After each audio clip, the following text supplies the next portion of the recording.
Labvakar visiem klātesošajiem. Ar jums šovakar, kā jau ierasts, ir Oskars Einsteins. Esmu viens no Kaizen Gym idejas līdzautoriem, kā arī paralēli strādāju kā fiziskās vajadzības treneris basketbola klubā VF Rīga un vīriešu basketbola izlasē. Šovakar mūs gaida ļoti interesants īs seminārs. Kāpēc? Tāpēc, ka visus iepriekšējos 4 seminārus mēs esam runājuši par un ap jauniešiem. Bet šoreiz mēs beidzot esam tikuši līdz pieaugušajiem, jums, vecākiem un citiem interesantiem, kuri pieslēgušies šim tiešsaistes semināram. Šī tēma ir veselības ceļvedes pieaugušiem, treniņu un ieradumu izveidē. Kāpēc mēs tādu tēmu mainījām? Ir tāpēc, ka, lai varētu mēs vairāk parūpēties par citiem cilvēkiem, ir svarīgi, ka mēs esam veseli. Ja? Un tāpēc būs tiešām ļoti interesanti. Ķeramies klāt. Tātad plāns šim semināram ir sekojušas, ka sākumā mēs īsi atkārtosim. Tādēļ paies nākamais slaids. Jā. Sākumā mums īsi atkārtojums no iepriekšējā semināra. Turpinājumā būs pāris aktualitātām, iziesim cauri. Tad būs tā pati galvenā daļa, kur mēs veltīsim vislielāko laiku, būs veselības ceļvedes pieaugušiem treniņu un ieradumu izveide. Un kopsvilkums. Un tad jautājumi un atbildes. Tā kā droši rakstiet čatā jautājumus un semināra beigās es cenīšos atbildēt uz visiem jūsu jautājumiem. Īsais atkārtojums. Tātad iepriekšējā semināra, kas mums bija pirms aptuveni 3 mēnešiem, kā vieslektors mums bija Ilze Justamente. Es teikt Ilzīšu no lapas, lai nesajaukt viņas darba aprakstu, bet RSU, cilvēku fizioloģijas un bioķīmijas lektore, kā arī sporta un uzturu izpētes laboratorijas eksperta. Tā kā mums bija ļoti augstas klases speciālists, kurš runāja tieši par uzturu jauniešiem, un šeit ir tādas pāris galvenās tēzes no iepriekšējā semināra, bet ja kādam ir interesi, tad jūs varat atrast šo pilno semināru YouTube'ā pie Kaizen Gym konta. Tātad galvenās tēmas bija sabalansēts maltītes, to, cik liela nozīme šīs maltītes atstāja gan uz veselību, gan uz sniegumu, par to aptuveni kādam būtu jāizstāsta mūsu šīm, ja mēs skatāmies no ogļhidrātiem būtu 55%, 25% būtu olbaltumvielas, un tad atlikušies mums būtu tauki. Bet tas, protams, arī jāstāsta no katras situācijas atsevišķi, cik liela ir slodze, kāds ir vecums, kāds ir augšanas temps, bet tas tāds vidējais aritmētiskais izvilks. Otrā lieta ir hidratācija, kas ir ļoti, ļoti svarīga. Diemžēl diezgan bieži aizmirsta vai atstāt novārtā, ne tikai starp jauniešiem, bet arī pieaugušiem. Kā mēs ar to varam cīnīties, ir tas, ka mēs vienkārši ņemam līdzi uz treniņu, uz nodarbību līdzi savu ūdenzermo pudelīti un cenšamies diezgan daudz un bieži regulāri padzerties to ūdeni. Trešais punktiņš ir svarīgi veikt regulārs veselības kontrolas. Ilze arī minēja vairākus tos asins biomarķierus, uz kuriem būtu jāpievērš lielāka uzmanība, kā arī to, kā īsti būtu jāizvēlās uztura bagātinātāji. Un tiešām tāds svarīgi piebilīt ir tas, ka jāstāsta tiešām pēc nepieciešamības, ka nav vienkārši tāpēc, ka mēs redzējām reklāmu vai tur saka, kur ir tāds foršs produkts, palīdzēs jums labāk justies, mums tomēr vajadzētu ideāli gadījumā konsultēties ar ģimenes ārstu vai ar uzturu speciālistu. Un piektais tāds noslēdošais tāds svarīgais punkts ir par miegu un atjaunošanos, ka tomēr ir svarīgi ļoti tās 8 stundas jauniešiem, bērniem tās stundas pat ir vairāk, pieaugušiem varbūt kādam pietiek ar 7 stundām, bet tas atstāja lielu iespēju gan uz traumu risku, tas ir daudzos pētījumos pierādīts, ka jo mazāk mēs guļam, jo lielāks ir traumu risks, īpaši bīstam tas ir jauniešiem un profesionāliem sportistiem. Un arī pasliktinās imunitāti, pasliktinās reakcija, pasliktinās atmiņa, garstāvoklis, tā kā ir ļoti, ļoti daudz tās negatīvās blakus parādības tam, ka mums ir miega deficīts. Un arī minēja pāris veselīgās uzkodas, kādas varētu lietot, piemēram, starp skolu jaunieši, viņam īsti nav laika paēst un ātri ir jābrauc uz treniņu, tad tomēr ir pāris tīri labas opcijas, kas var palīdzēt būt gatavākiem priekš treniņu tā, lai ir enerģija. Aktualitātes īsās no Kaizena par jauniešu vasaras nometnēm ir 2 vasaras nometnes plānojās, viena ir dienas nometne no 21. līdz 25. jūlijam, lokācijas vieta ir Kaizen Gym un vecums ir 7 līdz 9 gadi. Otra ir diennakts nometne, 11. 15. augusts, tur mums ir vecāki jaunieši no 10 līdz 16 gadiem, un lokācijas vieta ir gan Čauskas Līgatnes novadā. Kāpēc ir tāda cenas amplitūda, tur 225 un 250, un attiecīgi otrajā nometnē 350, 400, ir tāpēc, ka ir ja saulēcīgāk piesakās nometnē un tiek iemaksāts avans, kā arī tiem, kuriem ir vismaz 2 bērni, piesakās uz šo nometni, pienākās atlaidīte. Ja kādam ir vēlēšanās vairāk uzzināt, droši zvaniet mums uz telefonu numuru vai arī meklējiet mūsu mājaslapā, tur ir vairāk informācija pieejama. Kaizen paplašanās. Ja, šīs aktualitātes ir pēdējos 3 mēnešos, tā kā mēs ceturksnī vienreiz rīkojam šo semināru, tad jaunumi ir tādi, kad mums ir jaunas telpas. Iepriekšējā reizē biju šajās pašās telpās, bet nebija veikts vēl remonts. Un tagad mums arī ir nodarbības pirmsskolas vecuma bērniem no 4 līdz 6 gadiem. Sākuma skolas nodarbības mums jau pirms tam bija no 6 līdz 9 gadiem, bet tā kā mums ir jaunas telpas, kas ir speciāli pielāgotas priekš bērniem, un tur mums tādi 2 galvenie kritēriji, ka numur 1 mēs vēlamies drošu vidi. Jūs redzat, ka visur ir tāds mīkstais sagums ieklāts, kad ap kolonām ir drošības polsterējumi. Un otrais, ko mēs ļoti vēlamies panākt šajās nodarbībās, ir tas, ka bērni ar prieku piedalās fiziskās aktivitātēs un veidojās šādu, mīlestību par fiziskām aktivitātēm, kā rezultātā viņi vēlās, viņiem ir iekšēja motivācija būt aktīviem un pēc tam kļūstot vecākiem, viņiem ir iespēja pāriet uz dažādiem sporta veidiem, jo viņi ir attīstījuši dažādas kustību prasmes. Šeit īsumā, ko jūs redzat video, ir tādas mazākās starpības, kā rekur pa kreisi pirmskolas vecuma bērniem ir zoodārs, dažādas dzīvnieku kustības, dažādi koordinācijas, veiklības vingrinājumi. Pārsvarā viss ir caur rotaļām balstīts, līdzīgi kā sākuma skolas nodarbībām 6 līdz 9 gadi. Un tā, ka mēs tiekam līdz pamatskolai, tad jau mēs domājam vairāk par tādu nedaudz strukturētāku treniņu un vairāk pievēršam uzmanību tādām tehniskām lietām un domājam par kaut kādām vairāk par tādu specifisku fizisko īpašību attīstīšanu. Jo, kā jau minēju šeit, vairāk caur tā rotaļu principu, bērni to redz tikai kā rotaļu, bet mēs kā treneri, mums katrai rotaļai ir savs mērķis. Vienā mēs, piemēram, vēlamies attīstīt vairāk koordināciju, citā veiklību, citā kādas citas fiziskās īpašības. Bet, kā jau teicu, bērni to redz ar smaidu un prieku, tā kā tas ir mūsu galvenais. Papildus arī šīs telpas mēs izmantojam, kuras dotajā brīdī atrodos, ir gan fotostudija, gan telpas satura veidošanai. Šajā gadījumā vadam šeit online seminārs, arī ierakstam dažādu podcasts. Un, ja kādam ir vēlēšanās, mums ir fotogrāfs pieejams uz vietas vižāžis, piemēram, ja vēlās kāds ģimenes foto uztaisīt, arī papildus informāciju var atrast mājaslapā kaizengym.lv zem sadaļas fotostudija. Vēl viens jaunums ir tas, ka šogad vasarā mēs arī rīkosim ārā treniņus. Lokācijas vieta būs Brasas multifunkcionālais sporta laukums, kas atrodas 15 minūšu, 20 minūšu gājienā no Kaizengym. Un tur ir pieejama arī bezmaksas stāvvieta un nodarbības treniņi notiks trešdienās 5:30 un sestdienās 9:00. Paralēli notiks arī bērnu treniņš. Tātad bērnu treniņš mums ir tie pirmsskola un sākuma skolas vecums, tātad 4 līdz 9 gadi, un ja ir kāds ģimenes, kur nāk pamatskolas, vidusskolas bērni, tad mēs vienkārši viņus piekombinēsim klāt kopā ar pieaugušiem. Tā kā tas, lai mēs arī varam svaigā gaisā darboties, lai nav tikai cauri gadi jādarbojas sporta zālē, un šie treniņi iekļausies arī abonementu sistēmā, tā kā par tiem nav jāmaksā papildus naudu.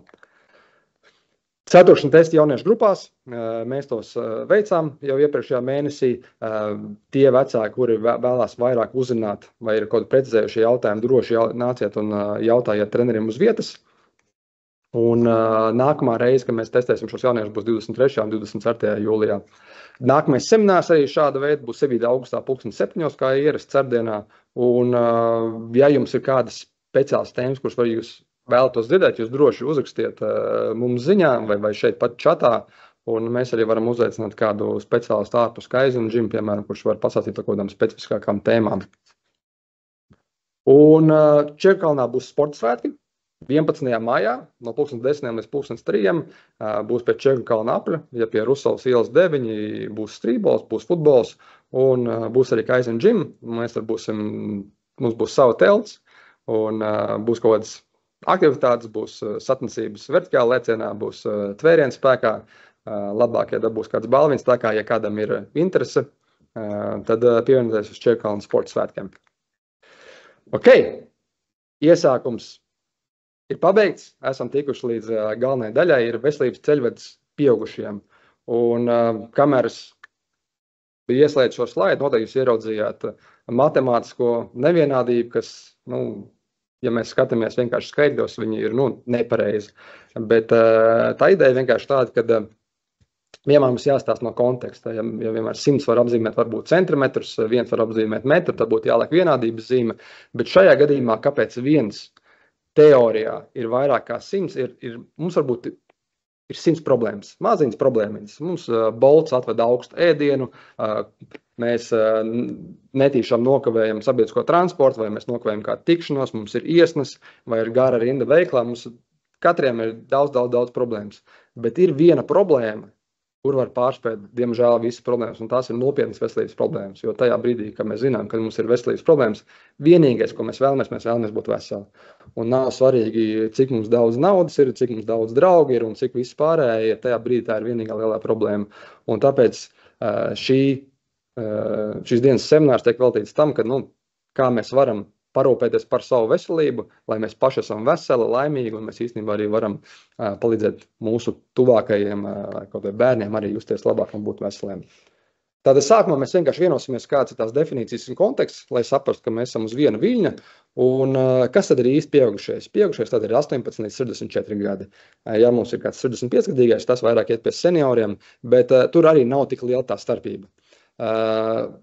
Teorijā profesionāls sportists iedarās šī 18-64, bet šoreiz mēs nerunāsim par profesionāliem sportistiem, mēs runāsim, vai te varētu būt tā kā vairāk attiecināties uz amatieriem, vai vienkārši ofisa darbiniekiem, vai citiem cilvēkiem.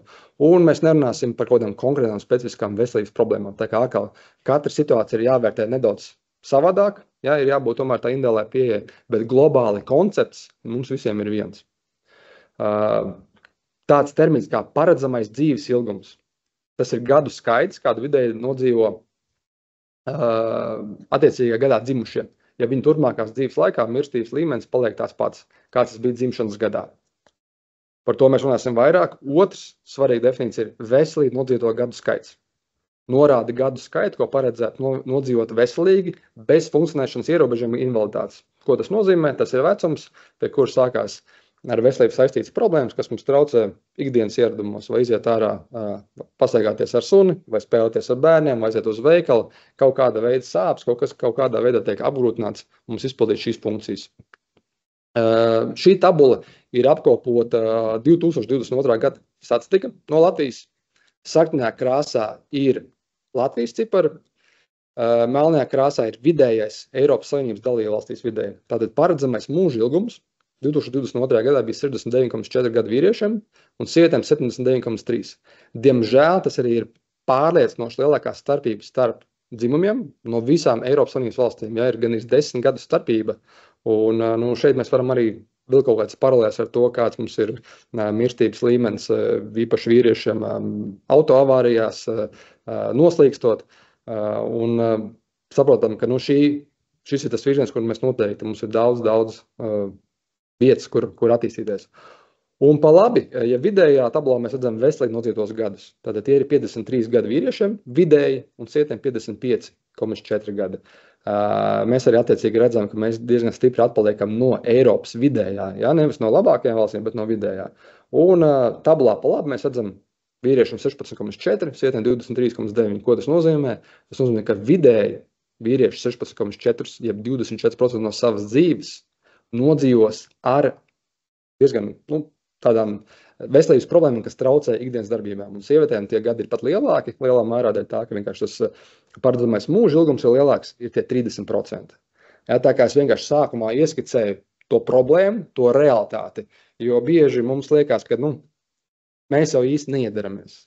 Mēs esam tā kā savādāk, mēs neesam tāds vidējais aritmētiskais, vai mūs nevar iekļaut statistikā, bet diemžēl vai tajā pašā brīdī par laimi ir diezgan precīzi pēc statistikas, balsoties uz vēsturiskiem datiem, var paredzēt, kāda būs cilvēka dzīve. Un kādi tie faktori, es minēšu nākamajos slaidos, bet pēc būtības tā uz dzīves apdrošināšanām strādā visi eksperti, īpaši tie, kur šie atalgojumi, nevis atalgojumi, bet tā samaksa ir miljons un vairāk. Tur tas katrs cilvēks tiek ļoti pētīts, tiek veikti magnēti, asins analīzes, UTT, un viņiem ir tāds datu bāzes, kādas lielai daļai valstu un veselības ministrija nav. Šeit ir ilustratīva, tātad mums ir paredzamais dzīves ilgums, tas ir sirsniņas. Paredzamais dzīves ilgums ir 8, jā, kā minēju, un veselīgi nodzīvoto gadi ir 5. Tur ir 30% starpība, gan kā iepriekšējā slaidā, tā kā priekš vizualizēšanas. Bet mūsu spēkos ir pievienot savai dzīvei dienas un veselību. Ja mēs redzam, ka ir par 1 sirsniņu vairāk, ir 9 sirsniņas, un vairs nav 5 zaļās sirsniņas, ja veselīgi nodzīvoto gadu, bet ir 8. Un tiešām tas ir pierādīts daudzos pētījumos pēc prakses, ka mēs tiešām esam spējīgi pievienot savai dzīvei dienas un veselību, jeb kvalitāti.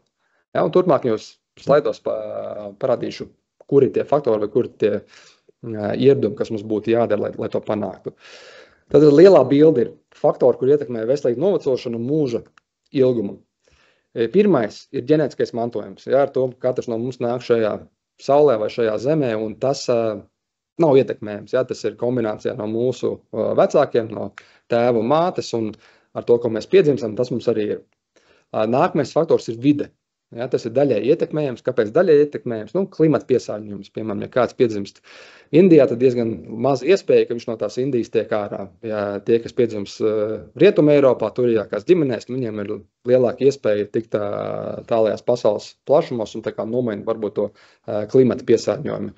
Mēs varam arī skatīties tie, kas dzīvo varbūt Rīgā, kur ir gaisa kvalitāte varbūt nav tik laba, kā mēs skatāmies kaut kādā mazākā lauku pilsētinā. Jāsas arī sociālā-ekonomiskais status, veselība un izglītība. Tās lietas, kuras ir ietekmējams, tiem, kuri nāk no dzīvo labākās vietās, ir labāks nodrošinājums. Šīs lietas ir vieglāk ietekmēt nekā tiem, kas nāk no trūcīgākiem rajoniem un trūcīgākām ģimenēm. Un tad ir viens svarīgs, ko mēs varam ietekmēt, un tas ir dzīvesveids. Pasvītrot fiziskās aktivitātes, tāpēc mēs runāsim par fiziskām aktivitātēm, jo pēc būtības katra šī tēma ir atsevišķs seminārs, bet īsi pieminot, protams, uzturs ir pašsaprotams. Ja, kādu uzturu mēs ēdam, cik kvalitīvu mēs ēdam, cik daudz mēs ēdam, miegs, ļoti daudz pētījumu par to, kā miega trūkums ietekmē kognitīvās spējas un dažādas citas lietas. Sociālās miedarbības, tas ir tā, kā mēs viens ar otru komunicējam, cik mums ir draugu, cik mums labas ir attiecības. Intelektuāli un kognitīvie izaicinājumi, vai mums ir tās varbūt kaut kādi prāta spēles, ko mēs spēlējam, kaut kāds mīklas un puzles un citas spēles, vai tie var būt darba projekti, kur tiešām ir kā jauns, nav visu laiku viens tas pats projekts, kurš jādara, bet katru reizi kaut kādi jauni izaicinājumi. Smēķēšana, cits kaitīgas atkarības arī uzreiz attiecīgi smēķē, uzreiz negatīvi ietekmē, nesmēķē, pozitīvi ietekmē, un veselības uzraudzība un profilakse. Ko tas nozīmē uzraudzība? Tas, ka mēs vienkārši esam proaktīvi, mēs veicam šīs asins analīzes, vai mēs veicam kādas veselības pārbaudes, jo viena no nelēmēm, kas Latvijā ir, kad salīdzinoši bieži cilvēki pārāk vēlu meklē palīdzību. Viņiem jau liekas, nekas tur, tūlīt jau būšu vesels, vai tur antibiotikas iedzēšu un tā. Un beigās, kad aiziet, tur ir lielākas problēmas, un ja vienkārši būtu bijuši proaktīvāki, tad šīs problēmas iespējams varbūt tiktu jau atrisinātas pašos pirmsākumos. Tātad, jā, fiziskās aktivitātes, par to mēs vairāk runāsim. Attiecīgi, fizioloģiskie biomarķieri ir izmērāmi rādītāji, un mēs iziesim caur tādiem 6 galvenajiem, kas nosaka to, kā jūs varētu potenciāli pievienot dienas un kvalitāti savai dzīvei. Un pirmais, kas ir zināts kā literatūrā pievienots, ir kardiorespiratorās sistēmas veselība. Tas ir sirds un plaušu fitness raitais, tas VO2 max.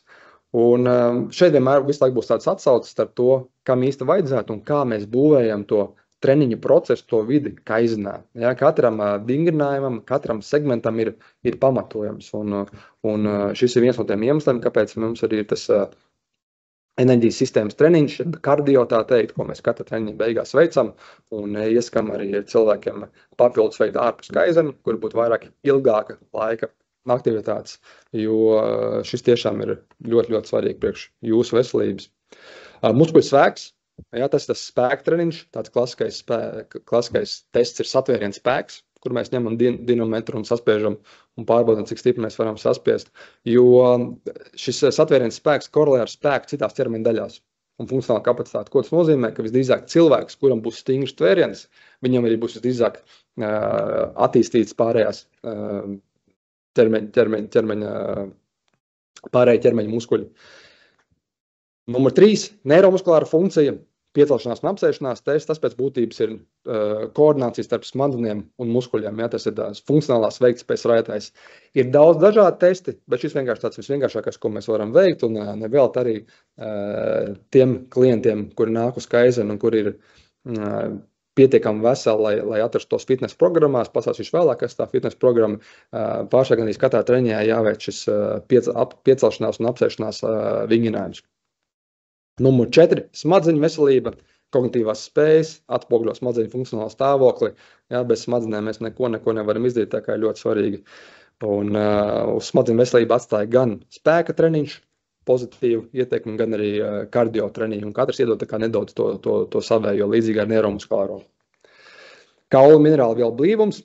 Var veikt tādu testu kā osteodensiometrija, kas atspoguļo kaulu stiprumu un izturību, kas īpaši aktuāli ir vecāku gadagājumu cilvēkiem un tiem, kam nav pietiekoši fiziskās aktivitātes, ir palielināts risks laust kaulus, un arī statistika liecina, ka senioriem, kuri krīt un, piemēram, salauž gūži, ir liels problēmas veikt pienācīgu kvalitīvu rehabilitāciju, un viņu kustība apjoms, kustību daudzums samazinās, uzreiz pasliktinās dzīves kvalitāti, un arī tās dienas arī tiek noņemts no tās dzīves.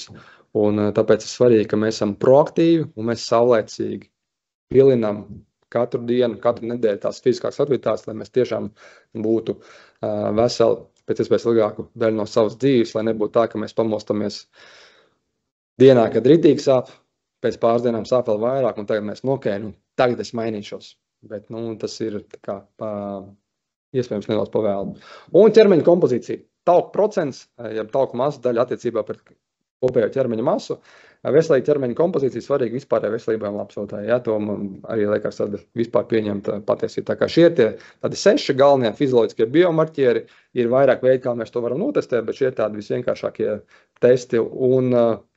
Un šo fizioloģisko biomarķieru pamata mēs arī tiešām veidojam tās programmas. Un, kā jau minēju, vienmēr visiem klientiem saku, droši jautājiet jautājumus, turiet mūs atbildīgus, mūsu pienākumus zināt pamatojumu katram vingrinājumam, kāpēc ir tāds atkārtojums skaits, kāpēc ir tāds piegājienu skaits, kāpēc ir tādi segmenti.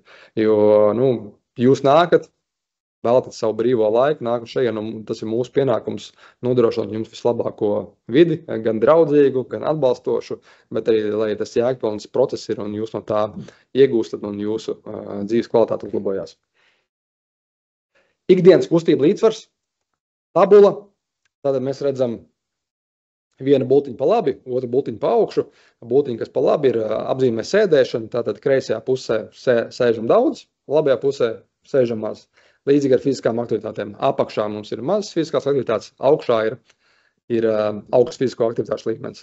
Šeit mums izveidojas tāds kvadrants un skatāmies, kur mēs noteikti negribam atrasties, un noteikti mēs negribam atrasties tur, sarkanajā tādā zonā, kur ir ilgs sēdēšanas laiks un nepietiekams gan apjoms, gan regulātāte ar fiziskās slodzes apjomu. Ja? Tas ir uzreiz tāda ļoti, ļoti bīstama vieta, un mēs tur nekad īsti negribētu atrasties. Un tad ir tāds, kur ir lielāks, ir mazāks sēdēšanas laiks un nepietiekams apjoms un regulātāte no fiziskās slodzes apjoma. Ja? Tā kā mēs mazāk sēžam, bet mēs aizvien esam fiziski neaktīvi. Un ir pēc tam ilgs sēdēšanas laiks un pietiekams apjoms un regulātāte fiziskās slodzes apjoms. Tā kā abi divi ir dzeltnie, šeit mēs varam diskutēt, kas ir labāk, kas ir sliktāk. Es domāju, ka tas ir atkarīgs no situācijas, jo mēs varam argumentēt, ka, piemēram, cilvēks, kurš sēž no 9 līdz 5 ofisā un 4 reizes nedēļā iet uz sporta zāles stundu, tur aktīvi darbojās, ir idejas, ka varbūt fiziski sliktākā un veselības ziņā sliktākā stāvoklī nekā cilvēks, kurš neapmeklē sporta zāli, neapmeklē treniņus, bet viņš ir aktīvs. Ja? Viņš nebrauc ar sabiedrisko transportu vai mašīnu uz darbu, viņš iet ar kājām, viņam ir dārza darba, viņš iet bieži pastaigāties tur ar suni un tādas lietas, tā kā tas tiešām ir diskutabli. Ideālā vieta, kur mēs gribam atrasties, ir labais augšējais kvadrants, kur ir gan mazs sēdēšanas laiks, gan pietiekams apjoms un regulātāte ar fiziskās slodzes. To, kāda ir šis ieteicamais fiziskās slodzes apjoms, mēs uzrunāsim nākamajos slaidos, bet tā galvenā doma ir, kas visiem liekas pašsaprotama, maz sēdēt, vairāk kustēties. Nākamajos slaidos, kā mēs līdz tam tiksim. Tātad Pasaules veselības organizācijas vadlīnijas iesaka vidējas intensitātes aerobās fiziskās aktivitātes 150 līdz 300 minūtes nedēļā. Ja, tas ir īstenībā diezgan liels skaitlis, 150 līdz 300 minūtes. Tiem, kas brauc, piemēram, uz darbu ar riteni, uzreiz tas ir vieglāk sasniedzams, bet tiem, kas darbojas tā kā es ar mašīnu braukā, tas skaitlis ir grūtāk sasniedzams un jāmēģina dabūt kaut kādās pastaigās vai treņa laikā. Šīs 150-300 minūtes teorijā var aizstāt ar augstas intensitātes aerobām fiziskām aktivitātēm 75 līdz 150 minūtes. Pēc Pasaules veselības organizācijas vadlīnijām šis skaitlis tiek reizināts reiz 2, jo ir augstas intensitātes, un tad sanāk tieši tās 150 un 300 minūtes. Papildus tam, tātad augšējais tas vairāk par kardio, jeb sirsniņu, ir nepieciešams vismaz 2 reizes nedēļā spēka treniņš. Un pati atslēga ir tajā, ka tās ir regulāras fiziskās aktivitātes nedēļas griezumā. Jā, lai nav tā, ka mēs pēkšņi tur 6 reizes pēc kārtas darbojamies vienā nedēļā, pēc tam mēs atkal nedēļu izlaižam, ka tam ir jābūt tomēr mūsu ieradumam. Kā to iedumu izveidot, vēlāk ar pāris iespējamiem variantiem dalīšos. Tad Kaizenā mēs esam izveidojuši Kaizena fizisko aktivitāšu piramīdu, kas mūsu mērķis arī to pielikt pie sienas, kādreiz starp atpūtas telpā, kas ir starp liftu un ieeju zālē 3. stāvā, lai to mēs katru reizi, kad mēs ienātu Kaizenā, mēs viņu redzētu. Un savā ziņā tas mūs motivētu un līdz tu saprast, kad ir jākustās vairāk. Un pirmais stāvs ir, kas ir pats svarīgākais, ir tiešām tās ikdienas aktivitātes. Un ko mēs gribam vairāk ikdienā, tā ir tā staigāšana, kāpšana pa kāpnēm. Ja, mēs cenšamies izvairīties no lifta izmantošanas, pārvietošanās bez auto, dārza darbi. Un, protams, ierobežot pasīvās darbības, sēdēšana, datoru lietošana, izklaidēs, vilnēšana pie TV. Tā kā tas ir īstenībā pats svarīgākais. Un tikai pēc tam nāk treniņi. Ja, nākamais tas piramīdas otrais stāvs ir kardiovaskulārais treniņš. Un mēs viņu varam ielīt 2 kategorijās. Ir izklaides aktivitātes, kas ir pārgājieni, dejošana, skrituļošana, aiziet uz mežu parku, paskrituļot, sporta aktivitātes, skriešana, peldēšana, riteņbraukšana, tenis, basketbols, tie var būt dažādi sporta veidi. Un tad ir spēka treniņš. Spēka treniņā arī noteikti tie, kas darbojas fitness grupās, ir ievērojuši, ka mums ir tie segmenti, kur ir dažādi lēcieni jāveic, skrējieni, metieni, tie ir tas ātrumlietas. Ja, un tad ir spēka, apsmagot pamata kustības vingrinājumi. Un šī piramīda arī tiek pēc būtības balstīta gan uz Pasaules veselības organizācijas vadlīnijām, gan uz daudziem pētījumiem. Un šis ir vienkārši tāds veids, kā mēs to cenšamies vizualizēt. Nezinu, vai šis būs tāds gala rezultāts, bet idejiski šādi tas iztīsies. Un pašā augšā ir prāta treniņš. Ja, tās var būt aktīvās spēles. Tā var būt žonglēšana, tās var būt spēles, ko mēs Kaizenā spēlējam, tādas filler games, tādas ātri kaut kāds līdzsvariņš pāros, kaut kāds bumbiņu mešanas un tādas lietas, un tās var būt arī galda spēles, puzle, šahs, uno, kāšu spēles. Tā kā ir svarīgi, ka mēs arī nodarbinām to prātu. Un mūsu mērķis ir, kad Kaizenā var tiešām iegūt gan šo kardiovaskulāro treniņu, katrā treniņā, gan var spēka treniņu, katrā treniņā, kad klients ir, gan arī tas prāta treniņš. Protams, tas tiek kombinēts iekšā ar kādām aktivitātēm, un tad tās ikdienas aktivitātes balstās to, ko katrs no jums dara ārpus Kaizena. Vai var būt par daudz fizisko aktivitāšu? Jautājums. Jā, var būt par daudz fizisko aktivitāšu, un tāpēc ir ideāli gadījumā mēs konsultējamies ar speciālistu. Ja, tas var būt sporta ārsts, tas var būt fizioterapeits, tas var būt treneris, bet ir svarīgi saprast, ka kāds speciālists var mums pateikt, kādā fiziskā stāvoklī mēs esam, un ieteiktu, ar kādu intensitāti un kādu apjomu un biežumu mums vajadzētu sākt trenēties. Jo, protams, ja mēs pēkšņi neesam vispār skrējuši, piemēram, un mums nav pakāpienas slodzes palielināšana, bet mēs uzreiz domājam, ka mēs gribam noskatīt pusmaratonu vai maratonu, un tad nesaka, ka tas mērķis nav sasniedzams, bet tas mērķis sasniedzams ar pārāk lielu risku. Un viens no tiem riskiem tas traumu risks ir, un tas parasti pie nekā laba nenoved. Un ir svarīgi, ka tiešām tie treniņi ir domāti vairāk par veselību, tajā brīdī, kad mēs esam uzlabojuši veselību, ka mums ir mazāk sāpes, tad mēs domājam vairāk par tādiem augstākas intensitātes vai tehniski grūtāk izpildāmiem vingrinājumiem. Un svarīgi arī ir tā dažādība. Jā, tiešām arī vairākas reizes minējis par to, kad ir kardio, ir spēks, tās ir pēc būtības divas tās pretējas lietas, bet katrai no tām ir tāds specifiski iegūmi, kas iedod mums to iespēju pievienot šīs dienas un kvalitāti mūsu dzīvēm. Trešais punkts ir atpūta ir svarīga. Ir pārtrenēšanās sindroms, kad vienkārši pārāk daudz mēs darbojamies. Tie parasti ir tie cilvēki, kuriem ļoti patīk triatloni, skriešanas, tādas monotonas darbības, un tie cilvēki ir pārsvarā ļoti iekšēji motivēti, un ja viņi izlaiž kādu treniņu, tad viņi tā kā nav priecīgi, ka viņi to ir izdarījuši. Un ir svarīgi, ka mēs tiešām ieklausāmies savā ķermenī, kopā konsultēties ar treneru vai fizioterapeitu. Mums vajadzētu saprast, kāda ir atšķirība starp muskuļu nogurumu, ja, vai tādu muskuļu stīvumu, kad tas ir dēļ tā, ka tiek izpildīts vingrinājums, un starp muskuļu sāpēm. Ja, un mēs nekad negribam īsti darboties režīmā, kad ir sāpes, kad ir diskomforts. Tas vēl būtu pieņemams atsevišķās situācijās, bet lai jūsos labi, mums arī jādarbojas labi, bet ar laiku, kad mēs kļūstam stiprāki, attiecīgi pakāpeniski palielinot slodzi, mēs varēsim izdarīt vairāk, un tad mums būs vienkārši jāpalielina pretstība, intensitāte, un dienas galā īstenībā tas treniņš īsti nekad nekļūst vieglāk. Protams, ir nedēļas griezumā varbūt vieglāk un grūtāk treniņi, bet tagad mums tas grūtais treniņš, viņš vairāk mazāk vienmēr būs grūts, neatkarībā no tā, kāds ir mūsu vecums. Kaizen pieaugušo treniņu sistēma.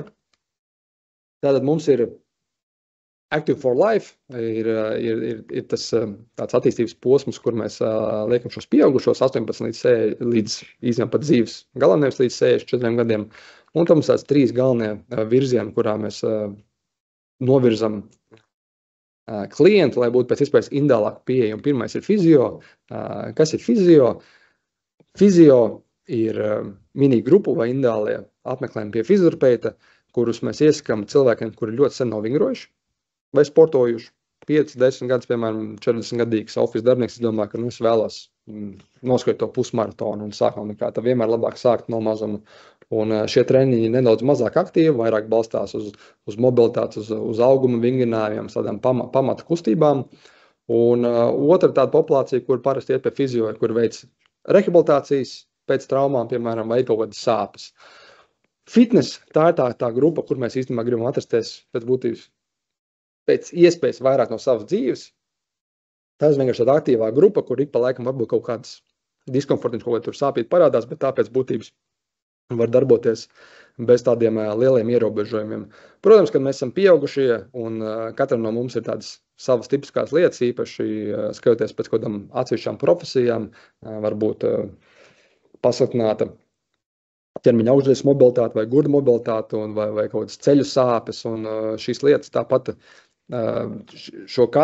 katrā virzienā, fizio, fitness vai sports, tā mēs sadalām to individuālo pieeju, un tā vēl treniņu ietvaros mēs izveidojam šo pievienoto individuālo pieeju, jo klienti, kur noteikti iet, viņi to ir ievērojuši, kad mums vēl individuāli vingrinājumi treniņa laikā, kur rezultātā kādam varbūt būs jātaisa papildus vingrinājums, lai nospridzinātu kādu no ķermeņa lejasdaļas muskuļiem, vai kādam varbūt ir plecas sūdzības, vai viņam ir tāds fizio vingrinājums, lai uzlabotu plecu locītavas mobilitāti vai stabilitāti vai spēku. Un trešais virziens ir sports. Sports tie nav profesionāli sportisti, tie ir tādi amatieri, bet tie, kas tā kā, gatavāki biežāk trenēties, kas ir vairāk piemēram, amatieri hokejisti, amatieri triatlonisti, bet Active for Life, 3 galvenie virzieni, krāsa pēc būtības savā ziņā kā luksors apzīmē no vieglākās uz grūtāko, un katrā no šiem virzieniem mēs spējam vēl pievienot to individuālo pieeju katram. Turpinājumā Kaizen fitness treniņu segmentu un tam pamatojums. Ja, tad pirms tā mēs runājam par biomarķieriem, un tagad īsti kāpēc tas treniņš izstāst tāds, kāds viņš izstāst, un arī vizuālais piemērs, kur treneris Kaizen Gym, galvenais treneris Elvis Šuters rāda pāris vingrinājumus kā piemēru. Un treniņus mēs vienmēr sākam ar kustību aktivizāciju uz zemes, kur galvenais mērķis ir uzlabot kustību kontroli un mobilitāti. Liela daļa atkal no mums ir sēdošos darbos. Ir svarīgi, ka es šeit sēžu ar pleciem uz priekšu, ka mēs atveramies, ka mēs kļūstam garāki. Mēs vēlamies arī papildus paaugstināt ķermeņa temperatūru un, protams, psiholoģiski un fiziski sagatavoties treniņam. Un to mēs veicam kā video jau redzams ar dažādiem statiskās stiepšanās vingrinājumiem, ar rulēšanos, ar mobilitātes vingrinājumiem, ar auguma un core vingrinājumiem. Tā kā 10 minūtes mēs sākumā atrodamies uz zemes, un veicam šādus vingrinājumus. Turpinājumā otrais segments ir kustība aktivizācija jau stāvs. Šis segments ir nedaudz īsāks 5 minūtes. Un kāpēc mēs tādu veicam, ir tāpēc, lai uzlabotu kustību koordināciju un līdzsvaru. Uzlabojumā arī reakcijas laika, arī sagatavoties nākamajam treniņu segmentam, kurš jau būs tāds dinamiskāks. Tad šeit var redzēt, ka dēls izpild dinamiskās stiepšanās vingrinājumu, un pēc tam seko dažādi kāju darbības vingrinājumi. Un tā mēs miksējam, kad ir viens dinamiskās stiepšanās vingrinājums, un pēc tam seko dažādi kāju darbības vingrinājumi. Šis arī palīdz mums tā kā noteikt to, ka tā kvalitāte nezūd, ka nav tā, ka mēs veicam tikai dinamiskās stiepšanās, un tā kaut kāda un tas nāk pulss uziet augšā, mēs kļūstam noguruši, un mums ir grūtāk izpildīt tos vingrinājumus kvalitīvi. Tad 5 minūtes kustība aktivizācija stāvs. Nākamais mums ir ātrums, veiklība un jauda. 20 minūtes. Šeit mums ir arī tāda individuālā, kā jau visur ir individuālā pieeja. Šo segmentu izlaiž fizio segments, jā, viņam nav vēl tik dinamisks, bet fitnesam un sportam šis ir. Tātad neuromuskulārais treniņš, jau minēju pirms tam komunikācijas starp muskuļiem un smadzenēm, palīdz uzlabot kognitīvās spējas, atmiņu, uzmanību, reakcijas ātrumu un tam līdzīgi, kā arī uzlabot funkcionālās spējas ikdienas kustībām un samazināt traumu risku. Kā mēs to panākam, arī video redzējām, ka dažādi lēcieni, 3 kustību plaknēs, mēs skrienam, mēs veicam dažādas veiklības vingrinājumus, arī 3 kustību plaknēs, un arī metam medicīnas bumbas, jeb smagumu bumbas pret zemi vai pret sienu. Certais ir spēka treniņš, kur arī lielāko daļu no treniņa mēs īstenībā pavadām 25 minūtes. Un kaulu veselība, viens no biomarķieriem, tātad mēs vēlamies, lai tie būtu blīvāki un stiprāki, izvairīties no osteoporozes, muskuļu masas palielināšana vai saglabāšana, atkarībā no vecuma, jo arī jāizvairās tāda tipiskā problēma, ar ko vecāku gadagājumu cilvēki saskarās ar sarkopēniju, jeb muskuļu spēku un muskuļu masas zudums, un funkcionāla neatkarība, samazināts trauma risks, jo, kā jau minēju, arī pirms tam bija par to kritieniem un senioriem un kaulu lūzumiem, tā kā spēka treniņš ir tiešām ļoti, ļoti svarīgs. Un tos mēs pildam, veicot pamatu kustības vingrinājumus, dažādās kustību plaknēs un ātrumos, izmantojam ķermeņa svaru, brīvos svarus, gumijas, svaru bumbas, kur piekaras sistēmas, tā kā daudz dažādas opcijas. Un mēs, protams, kā mēs sākam ar vieglākiem vingrinājumiem un ar laiku, kad mēs kļūstam labāk un adaptējamies, mēs vēlamies šīs programmas mainīt tā, lai arī katram no jums ir interesants treniņu process. 5. no 6 ir kardiovaskulārs treniņš, kur mēs veltam 10 minūtes. Ir mērķis samazināt sirds un asinsvadu slimību risku. Tātad numur 1 mums bija šis kardiovaskulārais biomarķieris. Uzturēt veselīgu svaru vai zaudēt svaru, atkarībā no tā, kāds mums ir mērķis. Protams, ja mēs runājam par svaru zaudēšanu, mums tad noteikti jāstāsta kontekstā ar uzturu. Nevaram tikai tā izolēt skatīties. Un uzlabot garstāvokli, un lai cik dīvaini izklausītos celt enerģijas līmeni. Varbūt tajā brīdī, kad mēs to izpildām, mēs īstenībā nogurstam, bet ilgtermiņā mēs kļūstam stiprāki un mūsu enerģijas līmenis ceļās. Kā mēs to panākam? Kā izzinām, mēs pildam intervālu treniņus, izmantojam intervālu treniņu metodi, un tie ir intervāli sākot no 10 sekundēm līdz 4 minūtēm. Kāpēc līdz 4 minūtēm? Tāpēc mēs veltam tam 10 minūtes. Un, ja piemēram tie divi intervāli ar 2 minūšu atpūšu pauzi, tad arī beigās mums sanāk 2 x 4 8 minūtes, plus 2 ir 10 minūtes. Un otra opcija ir nepārtrauktā slodze, 20 plus minūtes. Tas mums ir fizio segmentā, kur vairāk laika veltam šim. Un tas ir tās ikdienas aktivitātes, kuras mēs iesakām katram no jums veikt, jo tas treniņš kopā šeit sanāk 75 minūtes. Un ja mēs likt iekšā to nepārtraukto slodzi 20 plus minūtes, tad tas treniņš nāk ļoti, ļoti garš. Un mēs zinām, katrs no mums, cik mums ir grūti īstenībā atrast to laiku priekš treniņiem. Un katrs 10-20 minūtes ir ļoti, ļoti svarīgs. Tā kā ir svarīgi, ka mēs kombinējam spēku treniņu. Mums bija šis spēka segments, mums ir kardiovaskulārais treniņš, mums bija neuromuskulārais, kas bija sākumā. Pirmais mums tad bija arī tā kustība aktivizācija uz zemes.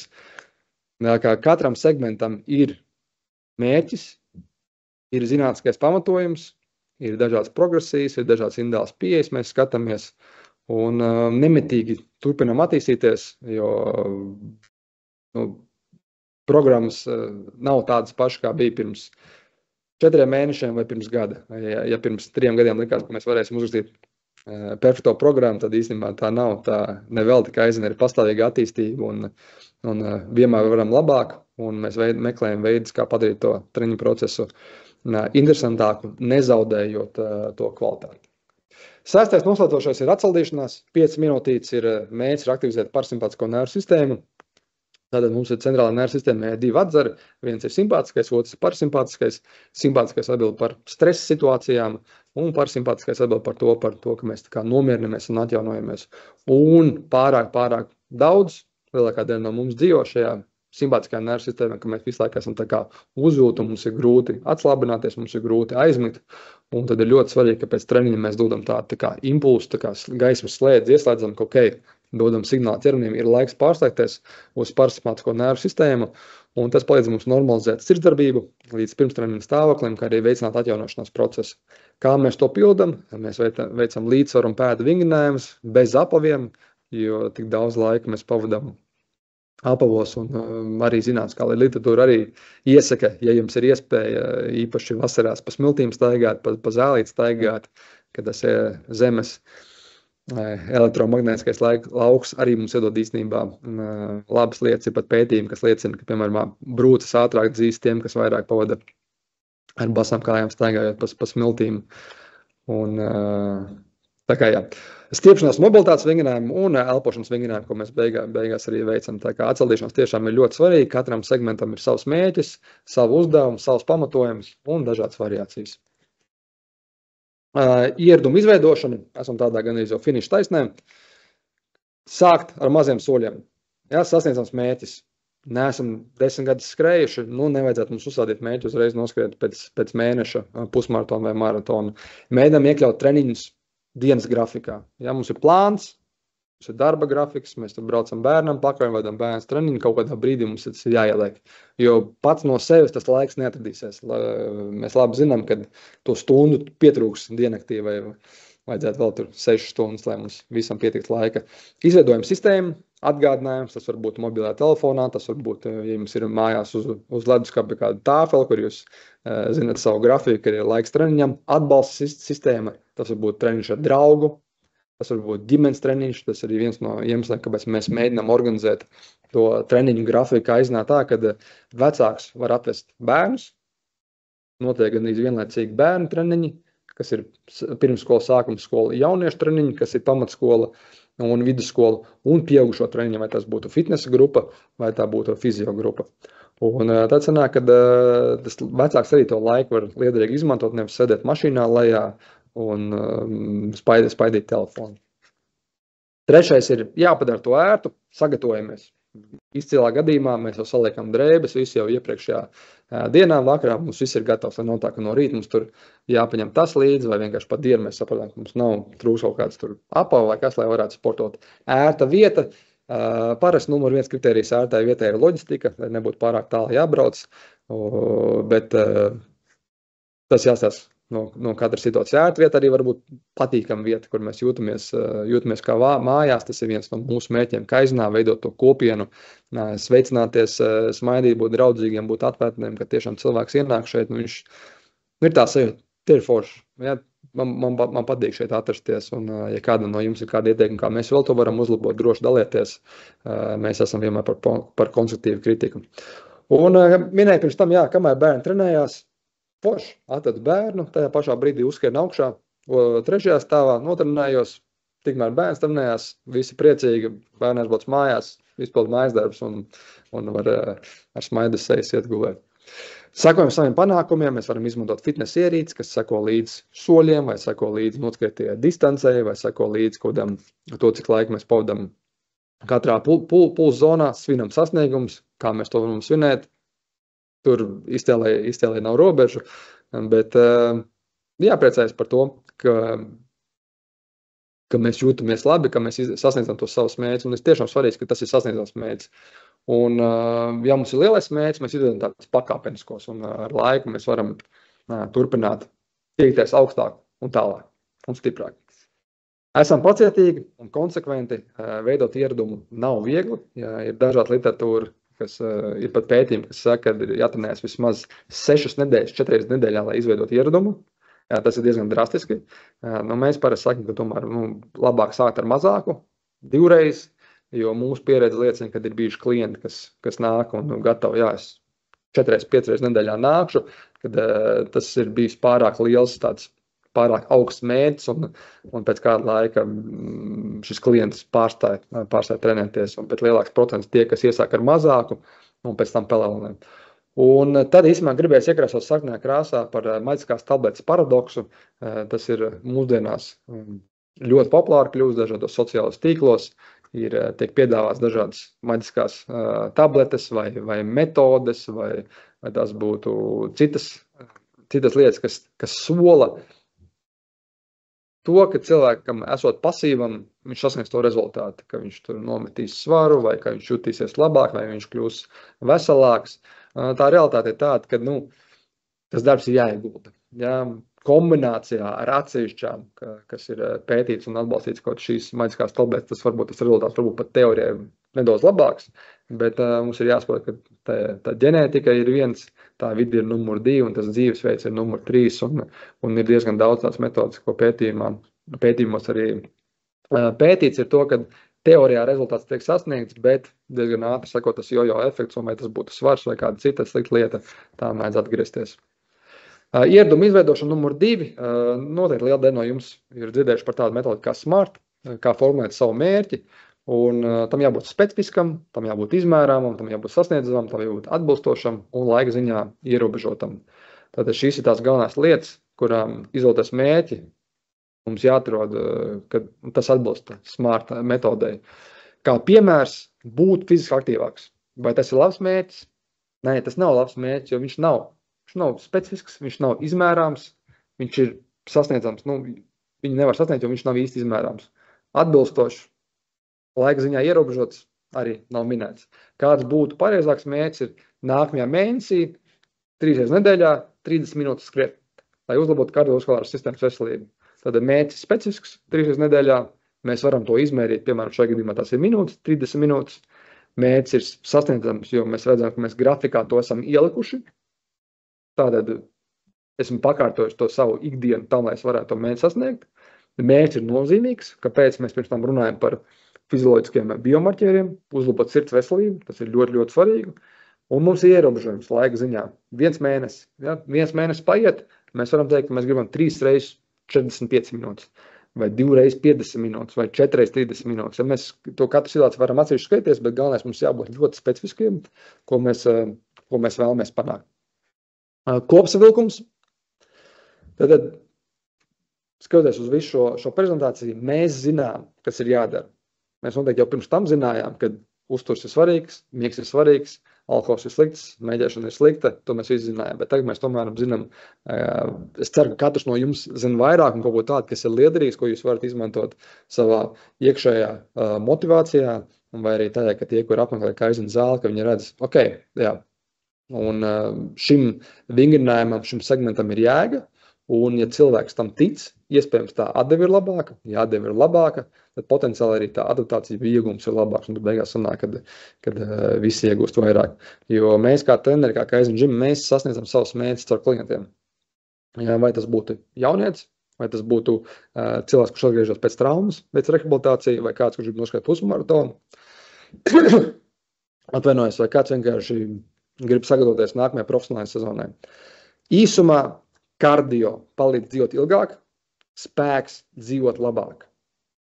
Uzsvars. Kardio palīdz dzīvot ilgāk, spēks dzīvot labāk. Minēju 2 pretējas lietas. Kardio, spēks, neuromuskulārs treniņš arī kaut kur tā kā veidojot 3 stūrīti augšā. Bet šīs lietas mums ir visu laiku jādara. Es pats personīgi esmu vairāk kā 10 gadus slinkojis uz kardio. Esmu vairāk spēku treniņš, tad tagad jau pēdējo gan pusgadu es vairāk taisu kardio nekā taisu spēku. Es nesaku, ka pēkšņi es jūtos daudz labāk, bet es zinu, ka tas ilgtermiņā man noteikti palīdzēs. Numur 2, dzīvesveids, ieradumu izveidošana un regularitāte. Jā, tas ir numur 1 noteicošais faktors, kad ir svarīgi cik bieži mēs to darām. Ja? Tam ir jābūt ieradumam, tam ir jābūt grafikā, mums tam ir jāsagatavojās. Ideālā gadījumā mums ir atbalsta cilvēki, vai ģimene, vai draugi, varbūt treneris. 101. Ja? Nevienādība. Tātad viens ir liela veselības problēma, kas iespējams nebeidzās labi, un 100 mazas problēmas. Tā kā tiešām ir svarīgi, ka mēs esam proaktīvi, ka mēs ne tikai zinām, kas ir jādara, bet mēs arī to darām. Un arī sākam kaut vai ar mazumiņu. Tam nav jābūt Kaizen Gym. Ja, tas var būt jebkura cita zāle. Šeit jums ir jābūt, gribētu teikt, nedaudz egoistiskiem par savu veselību un to, ka jūs tomēr visu dzīvi strādājiet, cerams, kaut kāda iekrājuma izveidojās, un, kad pienāk pensijas laika, tad jūs varat, kā Vācijas pensionāri, braukāt pa pasauli un atpūsties un dzīvot. Un man mērķis arī, piemēram, 70 gados būt spējīgam uzkāpt 3 km augstā kalnā. Ja, tas ir viena no motivācijām, kas man ir. Daudz citas arī spēlēties ar mazbērniem, būt pēc iespējas veselākam. Un tas man palīdzēs arī būt daudz laimīgākam, un es varēšu palīdzēt arī citiem tuvākiem justies labāk un būt labāk. Tās ir 3 galvenās lietas par kopsavilkumu. Vēlos teikt lielu paldies jums visiem, kur pievienojās, jo 7 vakarā darba dienā katrs no mums ir aizjams, bet atrast to laiku, pievienoties, paskatīties, paklausīties, es tiešām to novērtēju, un tas arī Kaizen Gym galvenais mērķis. Un mēs tiešām esam vairāk kā sporta zāle, mēs esam daļa no kustības, un katrs no jums ir arī palīdz būt daļa no mūsu misijas. Un jūs esat tie, kas atbalsta mūsu un nodrošina iespēju turpināt sociālās projekts. Vairāk informācijas ir pieejams arī mūsu mājaslapā, kaizengym.lv, sociāls uzņēmums, ja kāds kādreiz no jums vēlās ar mums kopā sadarboties. Kā jau minēju, atgriezniskā saite ir laipni gaidīta, vai šeit čatā, vai uz vietas Kaizen zālē, vai e-pastā, vai telefonu zvanā. Mūsu misija ir palīdzēt veidot sabiedrību veselāku, aktīvāku, un tā visiem būs labāk. Un ja jūs būsiet veselāki un aktīvāki, tad arī literatūra saka, ka jūsu bērni būs fiziski aktīvāki un veselāki. Pasīšos, vai ir kādi jautājumi? Droši variet jautāt. Un es dotajā brīdī laikam neredzu nevienu. Nezinu, vai tas ir labi vai slikti, bet jā, 53 minūtes. Pagaidīšu vēl kādu minūtīti, varbūt kāds uzdrošināsies pajautāt, bet īsumā jā, nākamais tad mums bija, ja nemaldos, 7. augustā, 7. vakarā, arī varbūt jūs vēlaties dzirdēt par kādu specifisku tēmu. Mēs nodrošināsim, vai tas būtu Kaizen speciāls, vai tas būtu kāds, ja būs nepieciešami jāmeklē ārpusē, bet to mēs izdarīsim. Turpināsim organizēt bezmaksas izglītošos seminārus, atbalstam sociāli mazaizsargātas personu grupas un dodam darbu arī cilvēkiem ar īpašām vajadzībām. Tas ir tiešām, mēs arī Kaizens ir kā sociāls uzņēmums. Ok, tad es teikšu vēlreiz lielu paldies jums. Varbūt mēs tiekamies Čiekalna sporta svētkos 11. maijā. Varbūt mēs tiekamies Kaizen Gym, bet jebkurā gadījumā mēs kopā ejam uz priekšu un cenšamies padarīt šo pasauli labāku. Paldies jums! Tiekās! Čau!